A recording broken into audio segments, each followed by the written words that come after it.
Zee 24 तास एक पाऊल पुढे। शिर्डीच्या साईबाबांचा प्रसाद म्हणून लाखो भक्त घरी घेऊन जात असलेल्या लाडूसाठी वापरण्यात येत असलेलं गावरान तूप निकृष्ट दर्जाचं असल्याची शंका उपस्थित केली जाते आणि त्यामुळे साई संस्थांना तात्काळ या तुपाचा वापर बंद केलेला आहे। संबंधित तुपाचे नमुने तपासणीसाठी पाठवण्यात आलेले आहेत। शिर्डीला साईबाबांच्या दर्शनासाठी येणारा प्रत्येक भाविक शिर्डीतून साईंचा प्रसाद म्हणून गावरान तुपापासून बनवलेले बुंदीचे लाडू घरी घेऊन जातो। त्यामुळे साई संस्थान रोज 7 टन किलोचे लाडू बनवतं। त्यातून 70,000 लाडू पाकिटं बनवली जातात। त्यासाठी तब्बल 3,000 किलो गावरान तूप लागतं।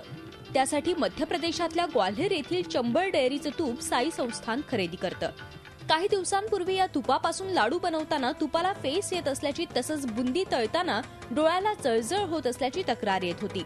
तुपात तळलेली बुंदी ही काही काळानंतर कडवट लागत असल्याची तक्रार आल्यानं साई संस्थाननं या तुपापासून बनवण्यात येत असलेले लाडू बंद केले असून तुपाचे नमुनेही तपासणीसाठी पाठवलेत। लोगों का जो मानना है प्लस जो हमारे लोग जो वहाँ पे जो काम करते हैं, जो लड्डू बनाते हैं, तो उनके फीडबैक के बेसिस के ऊपर हमने ये घी का यूज जो है, इस्तेमाल जो है, इसको बंद करने का डिसीजन लिया है। साई भक्तांची अडचण होऊ नये म्हणून संस्थांनी दुसरीकडून तूप खरेदी करत लाडू बनवण्याचं काम सुरू केलंय। मात्र लाडूच्या तुपाबाबत वारंवार शंका उपस्थित होत असतानाही साई संस्थान कारवाई का करत नाही हा प्रश्न इथे उपस्थित होतो। झी 24 ताससाठी शिर्डीहून प्रशांत शर्मासह ब्युरो रिपोर्ट, मुंबई। झी 24 तास एक पाऊल पुढे।